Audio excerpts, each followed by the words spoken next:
ಇರೋದ್ರಿಂದ ಇಂಥ ಅಧಿಕಾರಿಗಳು ಯಾವತ್ತು ನೀವು ಇರ್ತೀರೋ ಅವತ್ತು ನಾವು ರೈತರು ಎಲ್ಲರೂ ಇವತ್ತು ಉದ್ಧಾರ ಆಗ್ತೀವಿ. ಇಲ್ಲಪ್ಪ ಅಂತಂದ್ರೆ ಅಂತ ನಾವು ಫ್ಯಾಕ್ಟ್ರಿಗೆ ಒಂದು KPR ಫ್ಯಾಕ್ಟ್ರಿನ ಇಲ್ಲಿ ಸುಟ್ಕೇಸ್ ಬರ್ತಾವ, ನೆನ್ಪಿಟ್ಕೊಳ್ಳಿ. ನನಗೆ ಸುಟ್ಕೇಸ್ ಅಂದ್ರೆ ಗೊತ್ತಿದ್ದಿಲ್ಲ. ಆ ಸುಟ್ಕೇಸ್ ಒಳಗೆ ಆ ರೊಕ್ಕ ಇಡ್ತಾರತ್ತ. ಆ ರೊಕ್ಕ ಇಟ್ಟು ಯಾವ ಮಿನಿಸ್ಟರ್, ಯಾವ MLA, ಯಾವ ಜಿಲ್ಲಾಧಿಕಾರಿ ಸಂಬಂಧಪಟ್ಟ ಇಲಾಖೆಗೆ ದುಡ್ಡು ಕೊಟ್ಟು ಕಳಿಸ್ತಾರತ್ತ, ಅವ್ರ ಬಾಯಿ ಮುಗಿಸ್ತಾರತ್ತ. ಆದ್ರೆ ಇವತ್ತು ನಮ್ಮ ಕೈಯಾಗ ಯಾರು ದುಡ್ಡು ಕೊಡ್ತಾ ಇಲ್ಲ. ಯಾಕಂದ್ರೆ ನಮ್ಮ ಕಿಶದಾಗ ರೊಕ್ಕನಿಲ್ಲ. ನಾವು ಇವತ್ತು 3,500 ಕೂಡ ತಂದೇಳಿ ಬೀದೆ ಮ್ಯಾಗ ಕೂತ್ಬಿಟ್ಟಿವಿ ನಾವು. ಬಂಧುಗಳೇ, ಈ ಯಾಕೆ ಮಾತು ನಾನು ಹೇಳ್ತೀನಪ್ಪ ಅಂತಂದ್ರ, ಈ ಸತ್ಯಾಗ್ರಹಕನ, ಈ ಹೋರಾಟಕ್ಕ ನಾನು ಎಲ್ಲ ಪೊಲೀಸ್ ಸಿಬ್ಬಂದಿದ್ದೀರಿ, ನಿಮ್ಗೊಂದು ಕೈ ಮುಗಿದು ಕೇಳ್ಕೊತೀನಿ. ನಾನು ಹಿಂದ್ಗಡೆ ಎಲ್ಲ ಕಚೇರಿಗಳ ಅಧಿಕಾರಿಗಳು ಇದ್ದೀರಿ, ನಿಮ್ಗೆಲ್ಲರೂ ಒಂದು ಕೈ ಮುಗಿದು ಕೇಳ್ಕೊತೀನಿ. ನೀವು ಒಂದೇ ತಾಸು ಎಂಟರ್ ಕರ್ನಾಟಕ ಒಳಗ ಬರೇ ಒಂದೇ ತಾಸು ನಾನು ಡ್ಯೂಟಿ ಮಾಡಲ್ಲ, ಈ ಹೋರಾಟಕ್ಕೆ ಬೆಂಬಲ ಕೊಡ್ತೀನಿ ಅಂತ ಬಂದು ಒಬ್ರು ನಿಂದ್ರಿ, ಇಡೀ ಕರ್ನಾಟಕ ಸರ್ಕಾರ ಎಳಗಾಡ್ತಲ್ಲ. ಇವತ್ತು ಯಾರು ಯಾಕೆ ಮಾತಾಡ್ತೀನಿ ಅಂದ್ರೆ, ನೀವು ರೈತರ ಮಕ್ಕಳೇ, ನಿಮ್ ತಂದಿನೂ ರೈತನೇ, ನೀನು ರೈತನೇ, ನಿನ್ನ ಅಣ್ಣನ ರೈತನೇ, ಎಲ್ಲರೂ ರೈತನೇ. ಆದ್ರೆ ನಿಮ್ಮ ಕಾಕಿ ಬಟ್ಟಿ ಮೈ ಮೇಗದ ಒಬ್ಬ ಕುರ್ಚಿ ಕೂತು ಅಧಿಕಾರಿಗಳಿದ್ದೀರಿ, ನಿಮಗೆ ನಾವು ಭೇದ ಮಾಡಲ್ಲ. ಆದ್ರೆ ಎಲ್ಲಾ ರೈತ ಬಾಂಧವರಿಗೆ ನೀವು ಸಪೋರ್ಟ್ ಕೊಡ್ರಿ, ರೈತರ ಬೆನ್ನೆಲುಬಾಗಿ ನಿಂತ್ರಿ. ಯಾವುದೋ ಒಬ್ಬ ಸಂಘಟನೆ ಇರ್ಲಕ್ಕ, ಅದು ಯಾವ ಸುಡುಗಾರ ಸಂಘಟನೆ ಇರ್ಲಕ್ಕ, ಒಬ್ಬ ರೈತ ನಿತ್ತ ಅನ್ಯಾಯ ಆಗಿರತ್ತಂದ್ರ ಆ ತಕ್ಷಣ ಹೋಗಿ ರೈತನ ಬೆನ್ನೆಲುಬಾಗಿ ನಿಂತಿರೋ ಕೆಲಸ ಮಾನ್ಯ ಜಿಲ್ಲಾಧಿಕಾರಿಗಳು, ಆಮೇಲೆ ಇಡೀ ಜಿಲ್ಲಾ ಸಂಘಟನೆದ ಅಧ್ಯಕ್ಷರಿಗೂ ಪದಾಧಿಕಾರಿಗಳು ಎಲ್ಲರಿಗೂ ಕೈ ಮುಗಿದು ಹೇಳ್ಕೊತೀನಿ, ನೀವು ಬೆನ್ನೆಲುಬಾಗಿ ನಿಂದ್ರಿ. ಯಾಕಂದ್ರೆ ನಾವು ಎಲ್ಲರೂ ರೈತಿದ್ರೆ ಭಾರತ, ರೈತರಿದ್ರೆ ಕರ್ನಾಟಕ, ರೈತರಿದ್ರೆ ಇಡೀ ಜಿಲ್ಲಾನೇ. ಇವತ್ತು ನಮ್ಮ ಊರ್ನೂರು ಇವತ್ತು ರೈತನ ಮಕ್ಕಳಾಗಿ ನಾನು ಹೇಳ್ತೀನಿ. ಇನ್ನೂ ಬಹಳ ಮಾತಾಡಬೇಕು. ಶಿವಾನಂದ ಪಾಟೀಲ್ ಸ್ಟೇಟ್ಮೆಂಟ್ ಮಾಡಿದ್ದಾರೆ.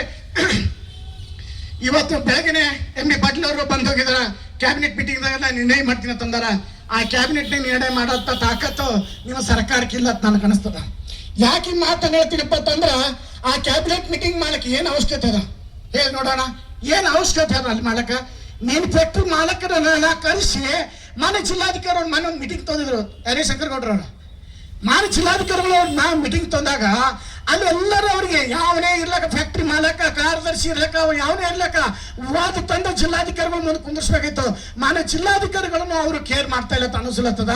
ಮಾನ್ಯ ಬಿಜಾಪುರ ಜಿಲ್ಲಾಧಿಕಾರಿಗಳಿಗೆ ಕೈ ಮುಗಿದು ಹೇಳ್ಕೊತೀನಿ, ನಮ್ಮ ರೈತರಿಗೆ ನ್ಯಾಯ ಕೊಡಿಸ್ಬೇಕಾದ್ರೆ ನಿಮ್ಮಿಂದ ಮಾತ್ರ ಅಧಿಕಾರಿಗಳಿಂದ ಸಾಧ್ಯ ಅದ.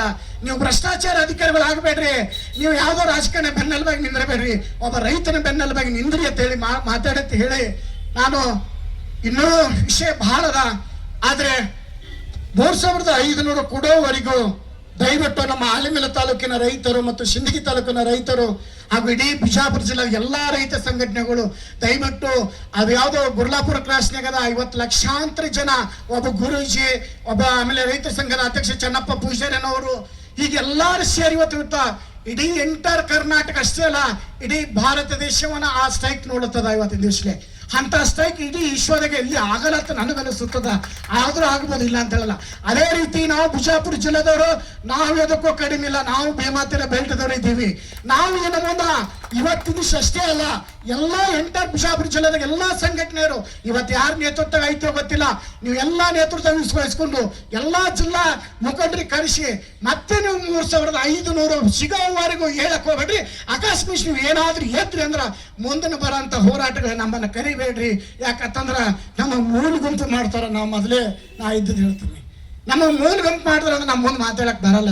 ಅದಕ್ಕೆ ತಮ್ಮಲ್ಲಿ ಕೈ ಮುಗಿದು ಹೇಳ್ತೀನಿ ರೈತ ಬಾಂಧವರಿಗೆ.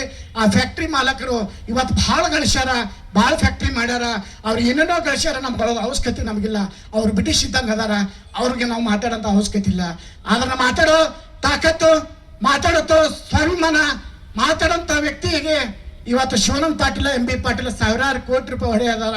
ಇವತ್ತು ಇಲ್ಲೇ ಮುಂದ್ಗಡೆ ಒಂದು ಮೆಡಿಕಲ್ ಕಾಲೇಜ್ಗೋಸ್ಕರ ಇವತ್ತು ಸ್ಟ್ರೈಕ್ ಮಾಡ್ತಾರೆ. ಇವತ್ತು ನಾಳೆ 50ನೇ ದಿವಸ ಆದ ಸ್ಟ್ರೈಕಿಂಗ್ ಸುತ್ತಕ್ಕೆ ಇವತ್ತು ಅದು ಏನಾದ್ರೂ ಆಯ್ತು ಅಂತಂದಾಗ ಆ MB ಪಾಟೀಲ್ ಇವತ್ತು BLD ದವಾಖಾನೆ ಹೋಗ್ತದತ್ತ.